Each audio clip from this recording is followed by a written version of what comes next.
Hi, Téa. It's so nice to have you on the show today. How are you doing? I'm doing well, Elijah. How are you? I'm doing quite fine. And thank you so very much for being here. You see, I truly appreciate it. And you see, Téa, oftentimes I love to thank my guests for two things. And I do this so often to the point where it has become my anthem. So, firstly, I want to say thank you so very much, Téa, for investing in yourself. You see, you are on this platform right now because you did invested in yourself. And oftentimes there, I love to make reference to the amazing mango tree. You see, some couple of months back, I was on a particular road, and just by the roadside, there was this very tall, unattractive mango tree. And I use the word unattractive because the mango tree's got no mangoes on it, and the leaves were all dry. So I just walked past it and I went my way. But you see, just recently there, I was on that same road, and this time around, lots changed about the mango tree. The mango tree caught my attention pretty good from a distance, and immediately I got the urge to move so close to it, of which I did, and it wowed me. Because now the mango tree's got a lot of mangoes on it, beautiful green leaves and healthy branches, and not just mangoes now, I'm talking about ripe mangoes. It was such a lovely moment that day. I was so excited. Here's my point. The fact that you dedicated your time, energy, and resources to becoming the amazing Teha that you are today, that alone has made it really impossible for me to skip you. And that's why you got the request from me to be on the show because I was attracted to the fruit of all that you're doing. Your philosophies, your insight, how you're offering your solutions, your journey, the impact your work is having, the stuff's are amazing. And just before you got the request from me, I said to myself, I've got to benefit from these beautiful things Tia is doing. Not only me now, but even the audience.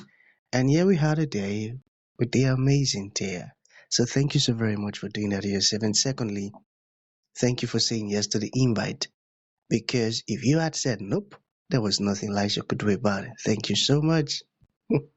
Thank you for having me. I'm happy to be here. Beautiful. So let's get started. You see, Tia, I'm quite excited to have you on the show today for two reasons. Firstly, my interest in knowledge seeking.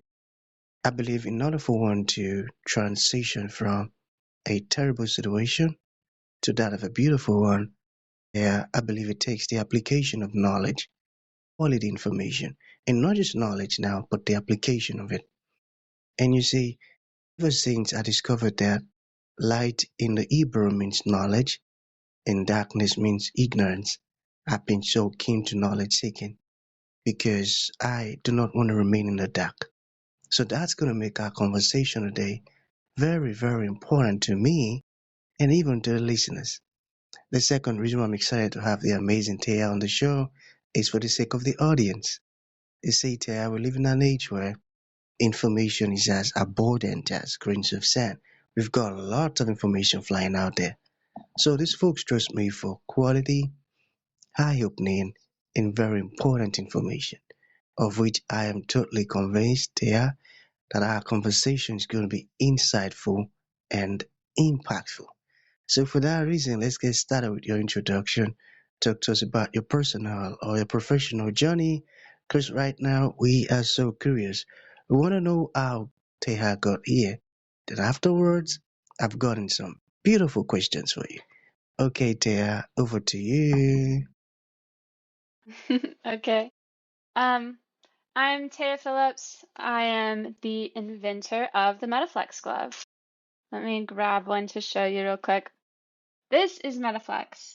Metaflex is something I invented years ago to help people with arthritis to regain their mobility and improve their hand function. So I found that a lot of people can't afford to see a doctor. Lots of people have arthritis, and lots of people also can't afford to go seek medical treatment over and over again. Um, and that medical treatment I found was a lot of compression therapy. They'd recommend gloves and also grip strengthening exercises. So I wanted to take that and make it into something that people can use at home. So we made this really gentle compression glove with adjustable resistance bands that run the length of the fingers, mimicking the tendons, ensuring natural hand movement, and they just work to keep the fingers extended. So as you're going about your day, when you're in motion, you're strengthening. When you're at rest, you're stretching. Always a really gentle compression. So helping people with pain and mobility. We got it on the market 2 years ago now, and it's been helping more than just people with arthritis, carpal tunnel, Parkinson's, trigger finger, Dupuytren's. So it's a very long, very difficult journey, but ultimately rewarding in that we are helping lots and lots of people um, to feel better and regain their independence. Um, so it's been really, really cool. And I thought most of the people would use it during the day for like strengthening and pain relief, but half of our users are using it at night to keep their fingers extended and prevent waking up with their hand in a fist. Mm, My background is engineering, so I made this when I was studying engineering. Um, Graduated the same year without any money, so I worked as an engineer for like 3 years before taking the leap to bet on myself and this idea. And yeah, we got it to market. We got it FDA registered, and we're selling lots of gloves now. amazing. You see, there is nothing as beautiful as discovering your purpose and working in it. You see, I always believe one thing that to every problem on earth, there is a solution. And you made use of one of my favorite words, which is helping people. And that makes you a very, very important asset to this planet because you're doing a wonderful job. You mentioned that you invented this amazing product, which is amazing. And the fact that you are using your solution to help others, that tells the kind of person that you are. Yeah, and I love that about you. So there is this question I'm curious about. All right. What inspired you to fight your grandmother's pain? Knowing that this product could have an impact. I had two other co-founders that didn't want to do entrepreneurship once we got into it, but they helped me with inventing it. And they had identified this problem that a lot of people with arthritis weren't able to afford the time or the money to go see a doctor. Um, and that once we made it and started interviewing would-be customers, I was talking to my grandmother, and I realized how big of an impact this would have on her life. She strong Southern woman, strong woman, like all of our grandmothers are. Um, Started having to ask people to help her do basic things, like opening jars and filling up water bottles. She was always very active, gardening, knitting, crocheting, making things, and she wasn't doing those things anymore. And it's because her hands hurt. Her hands were in pain. She had lost her mobility. Um, and and when it comes to the sleeping side of it, I talked to her about that. She said that she would go to bed, hold on to a tennis ball, put a sock over her hands so that when she woke up in the morning, her hand wouldn't be closed up. It would be, a little bit open. And that broke my heart. And I realized how big of an impact this would have on her life. And once I saw that, it's something that I couldn't let go of. Amazing. I got that. I got that. Okay, how did you raise over $500,000 for your medical device? Sheer determination and willpower.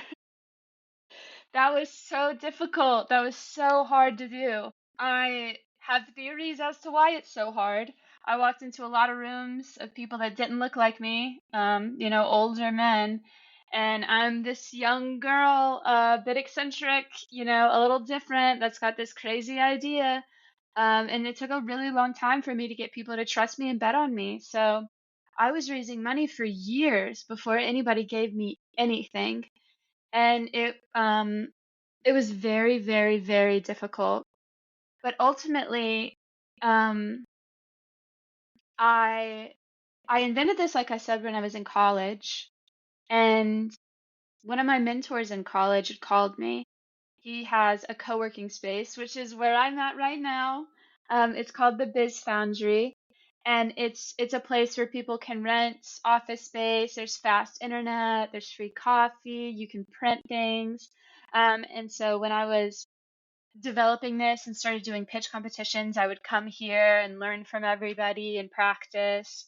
Um, and they started an angel fund. He brought a group of people together and started an angel fund. And angel investors are just private individuals, people in the community who have money, they run businesses, and they want to invest in the community.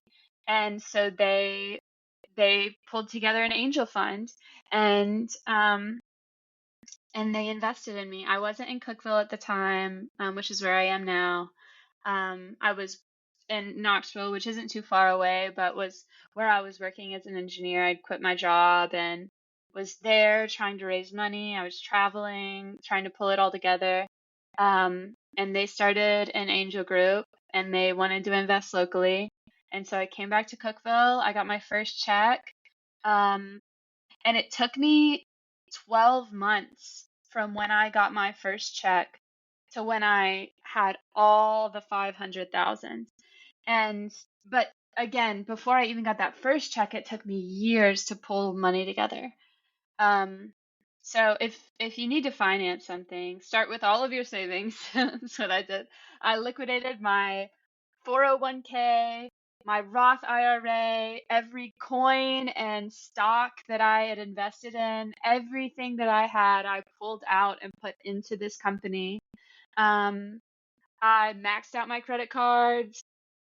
I got loans. Eventually I got investment.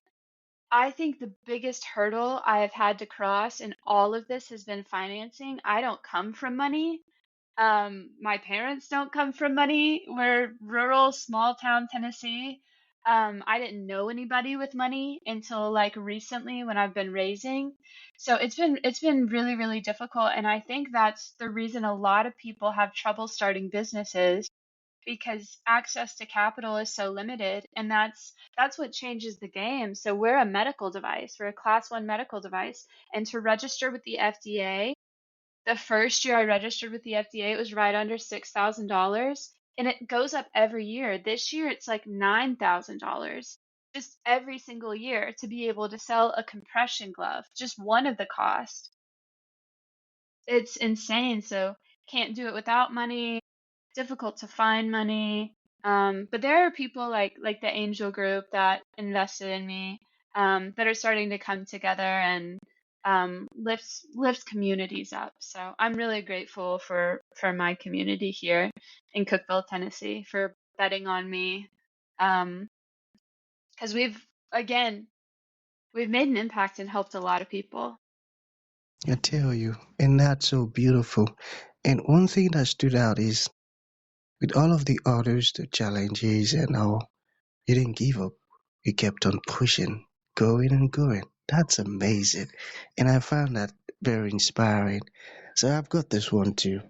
So for folks who are struggling with imposter syndrome, do you have any tips or insight on how to deal with that? It's very natural. And I think it can be traced back to society and the way that we all were raised.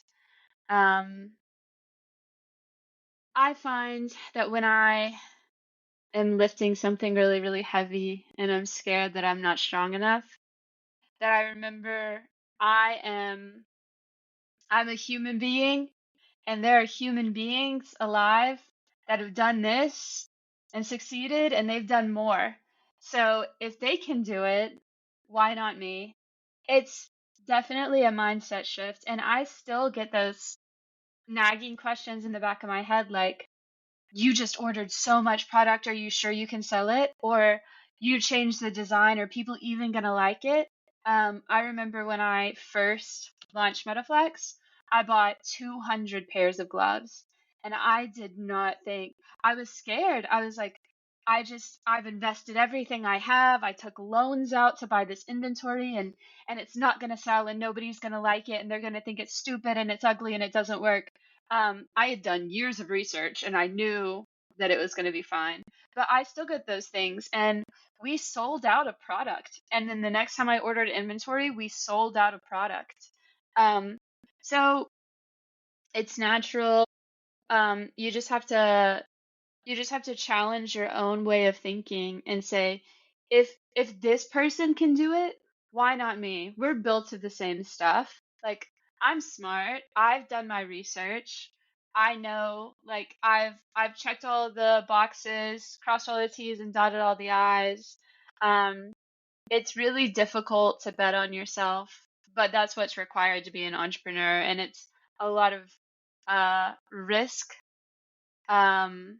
It's yeah, so not everybody wants to be that risky. Um, but if you have something that you believe in is another thing. Like, I thought this is going to help people. And so it's worth, embarrassing myself if it doesn't work because I tried. I got that. So, has being a woman affected your business journey in any way? Oh yeah, 100%. Um, and I'm a young woman. But yeah, most of the rooms I walk into, people don't look like me. People don't think like me. They don't have the same experience as me. They don't dress like me. Um, so you have to be really self-assured. I also, um, I joined a group called Brain Trust, and it's here in Nashville, Tennessee. They just opened another location in Charlotte. But the point of that group is to bring together women entrepreneurs or women business owners so that we can have community together, because we do have unique problems that men business owners don't have. And I think that that would be true for any group, Black business owners, Hispanic business owners, gay business owners, people who historically haven't been welcomed into these rooms in America, so that we can build community with each other, and feel like we're not going through it alone. I have always been in male dominated spaces. I went to engineering school. Um, so being in a room full of men and being the only woman doesn't really bother me, but some people have less experience being in those spaces. So finding community is really, really helpful. Yeah. So I being in brain trust really has been beneficial for me, because I not only have community, but I have people I can look up to that are further than me, that are women, and that are doing millions and millions and millions of dollars in sales. Women who have products in Target and Whole Foods, and are raising way more money than me and are having successful exits, so that I can look to someone that looks like me, that's been successful, and use them as inspiration and motivation. That's so true. Finding a community is very helpful. I got that. So to bring this to an end, Yeah. Taya, what would you like to leave the audience with, like a final thought? And to those folks who like to reach out to you, learn more about your beautiful product, or even ask questions, how can that be possible? I want everyone listening to chase their dreams. Because if it's possible for someone, why isn't it possible for you? Whether that be building a business um, or whatever you want to do. If there's something that you feel like moving, if there's something that you feel like that you're being called to do, like your heart wants it, um, go after it, because it's worth it. And if it's your purpose, then it's worth failing and being embarrassed in the pursuit of happiness, because we only get this one life. So do what you want with it, and make yourself proud and make yourself happy, because you deserve happiness. and fulfillment. Every single person on this earth does. How to find me? I'm on LinkedIn. My name is right there, Téa Phillips. How to find Metaflex? Metaflexglove.com. Metaflex glove.com. We're also on Amazon, but shop locally. Shop small. Amazon takes so much of my margin. We're there because people like it and people trust it, but you can trust my website. It's going to be fine. We do the same like returns, easy returns and exchanges. So go on my website, learn about Metaflex. You can find me on LinkedIn. I'd be happy to talk to anyone. But go out there and chase your dreams. Keep moving forward. Hmm. Keep moving forward. I got that. So that's gonna be the end of the show, Tara. Thank you for coming and thank you for sharing this beautiful stuff with us. It means a whole lot. And thank you for what you're doing for the world. It's amazing. Thank you. Thank you.